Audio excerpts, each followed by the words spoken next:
আজকের এই ভিডিওটি হচ্ছে তাদের জন্য যারা আমার মতো গরিব ফকিন্নি। রুটি খাইতে ইচ্ছা করে, কিন্তু কি করবেন, ঘরে পারফেক্ট তাওয়া নাই। কোনো সমস্যা নাই, আমি আছি তো। এই যে দেখতেই পাচ্ছেন, আমার ঘরে তাওয়া নাই পারফেক্ট। তো আমি কি করছি, ইলেকট্রিক চুলার মধ্যে রুটিটা ভেজে নিচ্ছি।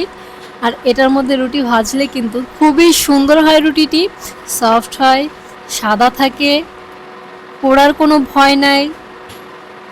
এক সাইড দিয়ে হবে আরেক সাইড দিয়ে হবে না, এরকমও কোনো টেনশন থাকে না। ঘুরাই ঘুরাই দিতে হবে, এই কাজটাও করতে হবে না। তো এক কাজে দুই কাজ।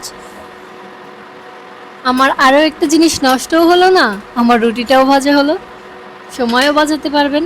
আর রুটিটা কিন্তু খুবই তাড়াতাড়ি হয়ে যায়,